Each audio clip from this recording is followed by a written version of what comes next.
This is David Bernstein, founder of the Jewish Institute for Liberal Values, and this is the SpeechCast, a joint venture of the JILV and the Speech Project of the Jewish Journal. I'm delighted to have with us today Seth Forman. Seth is the managing editor of Academic Questions, which is a quarterly journal of the National Association of Scholars. If you haven't heard of the National Association of Scholars, it fosters liberal education, viewpoint diversity, academic freedom, all values that we hold deeply as well. And really glad that I got to know Seth by email initially. And Seth, thanks for being with us today. Thanks for having me. In addition to being the managing editor of the Academics Questions Journal, you also teach. You've been a professor at Stonybrook. You've been teaching at Suffolk County Community College for many years, and I know you're also someone who's looked into anti-Semitism and the ideological roots of it. When we first spoke, we talked about how critical social justice ideology, or if we could call it probably a number of names, maybe you'll call it something differently. Love to hear about it. It gives rise to anti-Semitism. Tell me a little bit about what you think the roots of that are.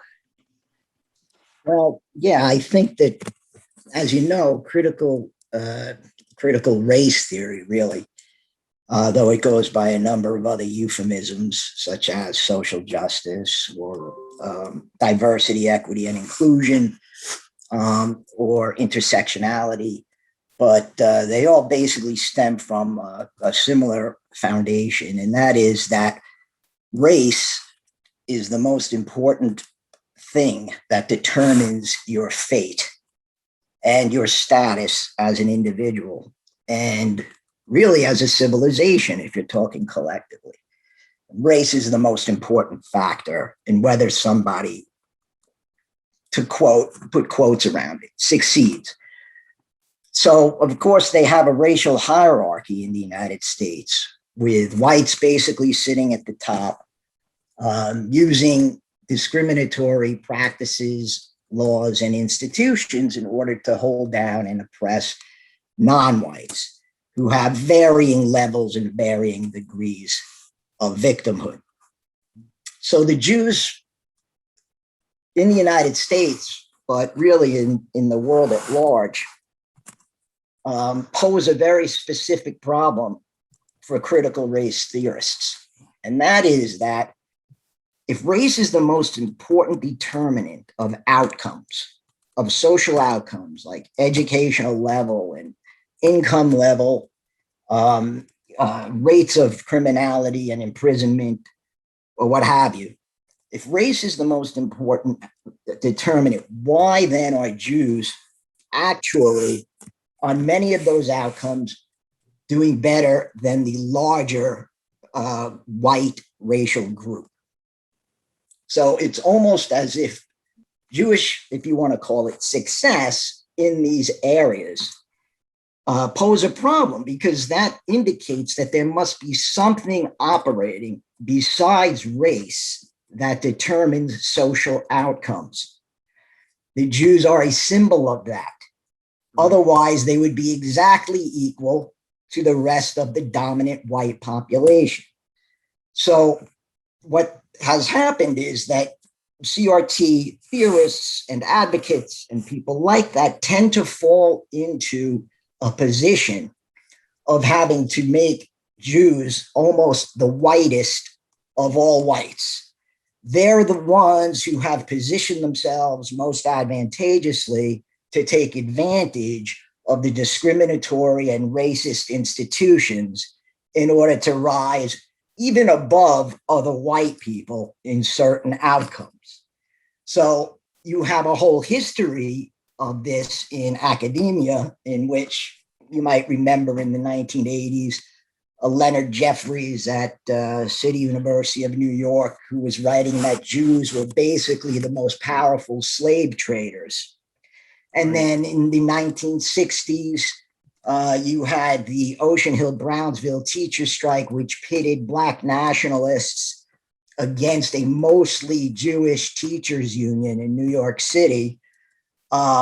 Jews, and of course, it continues today with the attacks on Israel, which is seen as a colonial power, a white colonial power oppressing dark-skinned Palestinian Arabs. So the Jews have become a very specific target because their existence in some way defies the foundational idea behind critical race theory, which is that race is the most important thing determining social outcomes. So it's interesting. So that's the one way is that Jews sort of prove that race is not the sole determinant. Yet there are other groups as well that you might put in that category, like Asian Americans and so forth. Do you think we're in the same boat as these other ethnic communities that don't quite conform to the paradigm? Yes, I actually, we were talking mostly in terms of, recent incidents of anti-Semitism. So we were brought onto the subject of anti-Semitism. But in terms of critical race theory, I really don't understand how anybody gets around the Asian success story. If success is based on race and the United States is based on white supremacy, how can a number of Asian groups, including Hindu Indians, Filipinos, South Koreans, a host of others, how do they do better than the majority of native-born whites in almost all social outcomes? That has to be confronted, and it hasn't been. It's something. Now there are theories, and they seem quite far-fetched to me. One is sort of complicity, the idea of complicity, or and you hear that Asians and Jews and other brown groups are complicit white supremacy, and that the white supremacist structure is using them to prove that they're really not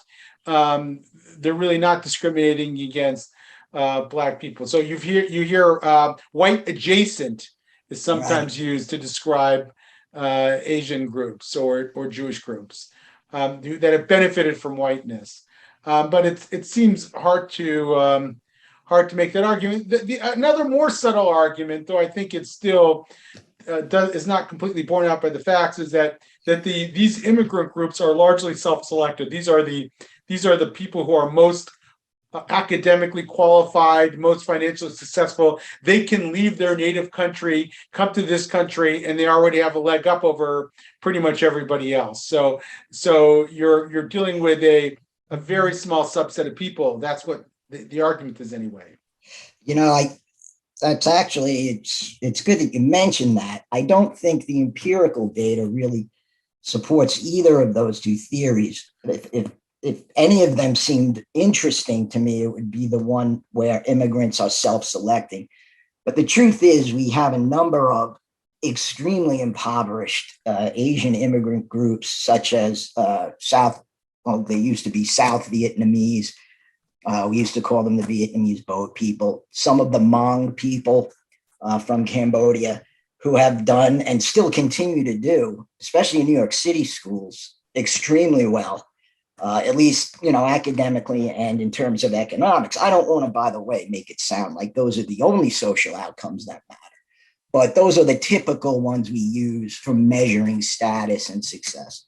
But so I do think that there's sort of an Asian dilemma to defending these kinds of racialist view or theories of the United States, of the world in general. So, again, it's frustrating to me because it seems to me that, the post-war sort of liberal outlook of middle class or bourgeois values go a long way to explaining success. And that is things, behavioral and behavior and attitudes toward child rearing and hard work and deferred gratification, saving for the future, of course, education and law abidingness, attitudes towards sobriety and fatherhood. I think these factors do a very good job empirically of producing social outcomes that are, preferable. And I think that holds true for Blacks and Hispanics and all of the other non-white groups. So I don't want to say it's specific to Asians or Jews or what have you, but bourgeois values seem to me to be a very good explanation. Right. So we are at this moment right now where we're trying to argue, some of us, like probably the two of us, are arguing that we shouldn't try to teach our kids and sort of inculcate the rest of society with this idea that systemic racism explains everything, all differences. And yet we don't have a ready vocabulary in the way that you just articulated, or a set of theories, it seems to me, and maybe you'll correct me if I'm wrong here, that shows what the cultural factors are. In other words, I can say that there's critical theory and systemic racism, and that tries to explain why there's disparity, but I don't know what to call what you just articulated. And as a result, I don't think that a teacher who wanted to give a student an alternative set of explanations for why there might be disparity to the ones that they're getting in schools now, increasingly, if they read Kendi, for example, what they're going to point to in the way of sort of a cultural explanation. How do we do a better job of that? Maybe we're not offering enough of a rigorous analysis ourselves. I realize it's been to a certain degree demonized, and it's harder therefore to articulate, but I feel like we're at a point now where we have to start fleshing that out more. Yeah, you're right. I'm glad you brought up that point. It seems that for a long time, both centrist liberals and conservatives have been sort of mocking and poo-pooing what most people call political correctness, almost as if it's like a comic sort of joke that you have to say some ridiculous things in order not to offend certain people. But I do believe that has had profound effects on the language that we use and the things that we teach. Today, you really can't, in a classroom or other public settings, talk about the role, for example, that marriage plays in avoiding poverty. All right. You can't do that because, number one, there are a lot of families that are not constructed along traditional marriage lines, and there's offense to be had there. Number two, there's the idea coming from feminism that women don't need just to be mothers or wives, and therefore, in many instances, shouldn't have to need a man. But the truth is that there's no greater factor that correlates with middle-class incomes and outcomes than marriage status, especially for children. So what do we do now? Those things are off limits to say in a public setting. How do we get back to that? I pose the question to you because it seems like something you've been struggling with.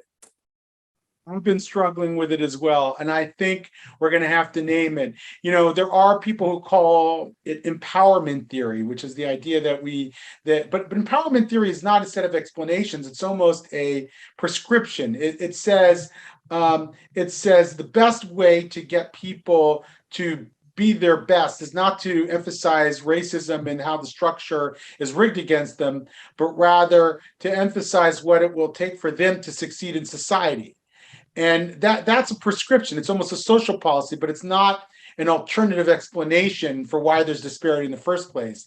And I think that's problematic, given that those who are arguing that systemic racism is the sole factor have a completely fleshed out set of ideas. So I think we've got to do some work in articulating a compassionate set of explanations. There's nothing. This is not a moral assignment to say that culture prevents certain success or creates certain problems and social pathologies and the rest. It is a fact. It might have and probably did grow out of historic discrimination and racism. Yet it's still a fact today, and you have to be able to name it for what it is so that we can address it properly. Yeah, so well, more to be had, more to be continued on that. So Seth, let's talk a little bit more about anti-Semitism. And one of the things that I struggle with is that we can talk about how anti-Semitism emerges from these ideologies. It might not be a direct result, but when you set up that oppressed versus oppressor paradigm, you can imagine how Jews are going to be part of the privileged oppressor class, whether they are or should be or not. You can imagine how Israel is going to be tied to that. And you can easily see why Jews would be viewed with great suspicion by those who hold these views and the like. But the part of me wants to resist it. And the reason is that I'm making a claim in a way by critiquing these ideologies that there's an exaggeration of racism as a factor in explaining disparity. And I don't want to make another mistake by claiming that anti-Semitism is a greater force than it ought to be considered. What do you think about that? How do you think about that? Yeah, I mean, I think that for all that we've just said, there's an enormous problem for Jews in this society.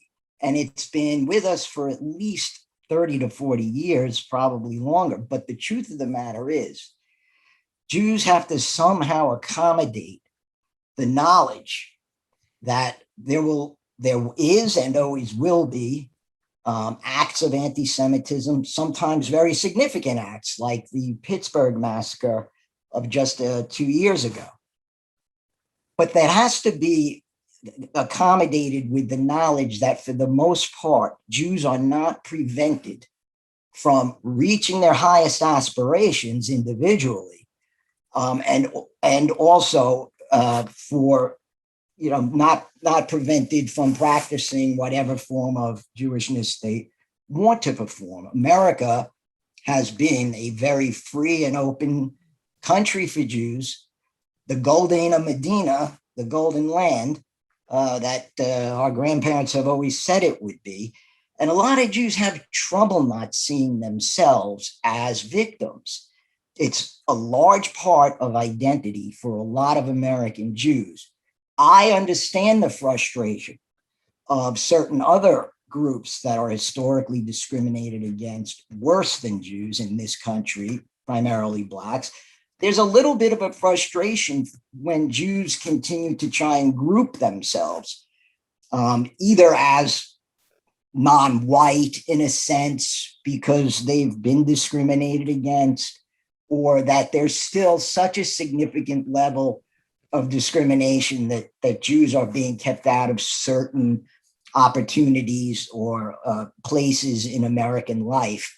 For the most part, that isn't true. And I think Jews have to do a better job of articulating that, they have arrived, they have a certain amount of political organization and power, and that they should use it to the best possible way for other Jews and everybody to live freer and more opportunity lives.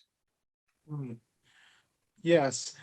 Yeah, there is this example that we recently saw play out in the UK, where Jeremy Corbyn, won the Labour Party nomination. Fortunately, didn't become the prime minister, got trounced actually. So perhaps everything ended up okay, and he eventually got sort of kicked out of his as leader of the Labour Party. But it seemed though that had it turned out differently, that British Jewry could have been sort of disenfranchised at a mass level and become alienated politically. And one can easily imagine that if that segment of the Democratic Party that we're concerned with here becomes more and more powerful, gets a greater and greater voice, and there's a candidate that becomes the sort of standard bearer of the Democratic Party, even becomes elected to as president, that Jews might feel alienated in a fundamental sense from democratic politics and hence politics, because they're probably not, most are not going to enter the sort of Trump wing of the Republican Party, which is now dominant. So is there something serious to fear, or am I exaggerating that concern? No, you're not exaggerating in my view. And I think that's something very real. I think that there's a lot of Jews that are very uncomfortable with some of the things that have taken place in the Democratic ranks.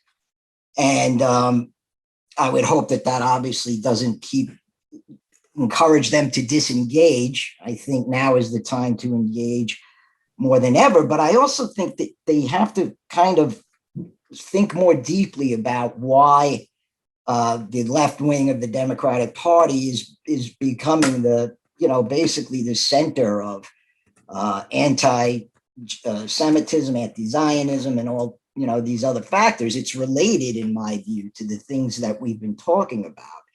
But I think that Jews have a job ahead of them, liberal Jews, to try and gain back liberalism for the kind of what I always consider to be the post-war decades liberal coalition, equality before the law, rather than such, I think, divisive concepts as equity, where everyone has to end up in the same exact place according to group size. That's a big job that's ahead of us. I'm not exactly encouraged that we win this one. Yeah, I guess that's another question about how optimistic we should be. I think there are arguments going in both ways. There are people who say, well, the real problem was that classical liberals, center left to center right, have been asleep at the wheel for a long time. And now they're getting organized. And now we're starting to fight back. And once we really fight back, we'll be able to push this back into its place and carve out our voice in the public realm. And there's another thought that this is really a generational battle, that especially in the academic world, and we're going to talk more about that the academic world has been so monopolized by these ideas that it has created a generation of young people, of academics, of school administrators, of teachers, who are all true believers now. And you're not going to be able to overcome that with some just good political footwork here. It's going to take a long time to sort of reverse those trends. Do you come down in that latter pessimistic camp, or do you think we can actually make serious headway? No, I'm pessimistic, but I'm looking to you and folks like you to kind of get us to where we have to be. I am not optimistic, and I think that there's a lot of issues relating to this, even in terms of assimilating newcomers to what has been American liberalism for so long. I think we're doing a pretty poor job of that at this point. And maybe you can help me understand it better, but I don't see how this gets to a turning point where the pendulum swings back a little bit toward classic or traditional liberalism. Well, it is a challenge. I mean, I think there's several things that we have to do. Maybe I'll take a moment to say what I think that they are. I don't always do that on a podcast, but one is I think we have to bring more people out of the woodwork. That there are a lot of people, perhaps a silent majority, who already agree with us, and we have to create a permission structure that helps them come out of the closet. And the more people we get, the more people we get. So we have to create, just like in the gay rights movement and coming out of the closet, we have to get more and more people to do that. And I think that probably goes a long way of changing the dynamic. The second might be a legal strategy where we create deterrence for some of the worst most coercive policies that are taking place in the workplace and schools and the like. And I think that there's certainly a lot of violations of the Civil Rights Act of 1964 that are taking place in workplaces and schools and institutions around the country. And I think that the legal strategy can help tilt the incentives against those policies. Third, I think we need to build a centrist coalition, center left to center right coalition for liberalism and against the imposition of ideology. And that's going to mean building new allies. For groups, Jewish groups need to work with Asian groups and LGBT groups and Black groups and others, and really build up that constituency of people who support liberalism in society. And fourth, we need to articulate a new vision for diversity that includes viewpoint diversity. So of course we believe that diversity, racial diversity and gender identity and sexual identity diversity are important, but that's got to be balanced with viewpoint diversity that respects the fact that we look at the world in a different way and that we must be able to, and that will balance that will make it harder for these, the Abraham X. Kendis and the white fragility, Robert DiAngelo's, to impose a single view on how we look at the world and how we understand diversity. So that's my strategic framework, and we've got a lot of work to do. We're still organizing, and we have to. And maybe the biggest one is to organize our field of people who are opposing this, and it's got to be happen in the academic world, in the corporate world, in the K through 12 world. There's a lot of work to be done, and we're just in the beginning stages of it. That does sound like a program that is serious about doing something. I would say that academia has to be at the top of that list, because I know that there are numerous court cases right now against CRT in public schools. And I think there's probably a good chance that we can get some relief in the courts. That's true. But if you have teachers and administrators that are coming through these education schools that are completely CRT focused, intersectionally focused, basically teaching this as a core idea of US education, including in the hard sciences, you're going to really, I don't think it's going to have the effect we desire. The courts can only do so much. What are we going to do about teachers and scholarship? Yeah. Lyle Asher, by the way, who I'm interviewing this evening on another podcast, he wrote the piece in the Chronicle of Higher Education and also in Quillette about how education schools have really promulgated these ideas and institutionalized them both in universities and in K through 12. So they're absolutely key. And the question with academia is what I'll call inside out or outside in. Do we try to change academia knowing that's going to be a really, really challenging problem? And that's probably why you're more pessimistic than I am, is that you're in sort of in the middle of that. And I'm looking at it, my frame is much broader in society. Or do we work on the rest of society knowing that eventually academia will follow suit if there's enough pressure from the outside? And I'm not sure the answer, maybe both, but I don't know how to do I'm more confident in the latter than I am in the former. What is your feeling? Like, how pervasive is it in the academy? Oh, it's basically dominated. Academia is dominated by these basically neo-Marxist ideologies. I'm not saying that you can't find good scholarship and good teaching going on. Of course, we have 4,000 institutions of higher education. There's always going to be some variety, but for the most part, students are going through 4 years of basic indoctrination to these ideas, so much so that it's not even noticed. It's thought of as a norm, and people are saying, in order for me to achieve middle-class status and have a white-collar expectations, I just will have to adopt these attitudes and beliefs. That's all. That's my ticket. And so I do think that has to be changed. I'm reviewing a good book. It's supposed to appear in the fall issue of Academic Questions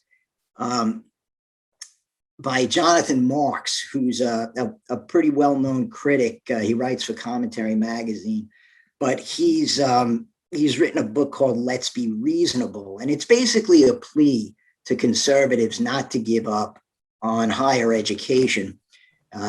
He tends to downplay, some of the more soaring rhetoric of higher ed institutions being indoctrination camps. He's a little bit more optimistic about that.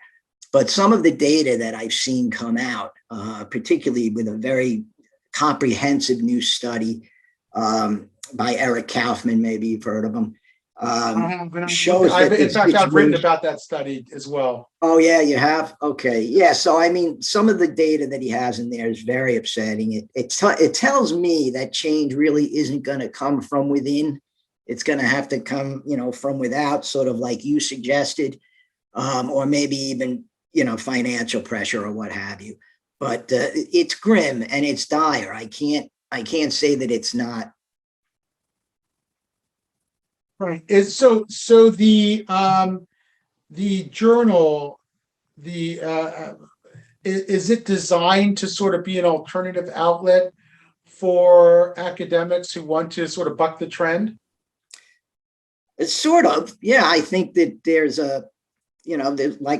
like Eric Kaufman's study says, there's about 5% of the faculty in American campuses that consider themselves either centrist or conservative even. And we hear from a lot of people who feel that they are self-censoring themselves on campus. They're designing their research to please the political correctness authorities. And we're not competing to arrive at the truth from a variety of angles. And that is holding back the positive effect that the search for truth in higher education is supposed to bring about. So yes, it is an alternative in that sense. And it's been growing. You would understand at this point that with the recent events, we've received a lot of interest in the work that we're doing. So you are Jewish, Seth, and this is a Jewish podcast. What role has your Jewish upbringing, your current Jewish life played in your worldview? Well, I think a very large role. I wrote a book that was really my doctoral dissertation that was published as Blacks in the Jewish Mind, A Crisis of Liberalism. So it was very formative in not only my personal life, but in my intellectual development. And it continues to be, and, like we've indicated by some of the things that we've said with regard to the Jewish need for anti-Semitism, Jewish identity and Jewish communal life is a very big challenge for Jews in the United States. I know it is for me personally. Yes, I think the number of active identifying Jews is dwindling. And I think that, we still have bright spots like the Birthright Israel program and other kinds of expressions of Jewish identity and Jewish life that have come to the fore. But for the most part, relatively assimilated and secular Jews, like myself, continue to define the way that they want to live Jewishly in a somewhat, compromising world. It's not easy to do that. But you would imagine the viewpoint that I'm expressing has sort of, truthfully, it's estranged me a little from a lot of the organized Jewish world, which I think has a very strong, left-wing tilt. And I find that among Jews, I'm very much in the minority. I'm not sure you're as much in the minority as it appears. I just think that the institutionalized forms of Jewish life tend to favor these views and these perspectives, even if a lot of the rank and file don't adhere to them. Right. So Seth, I really appreciate you coming on the SpeechCast. I appreciate the work that you're doing for the National Association of Scholars. I appreciate the journal. I'm looking forward to writing for it soon, and to be continued. I appreciate you having me. It was nice talking to you.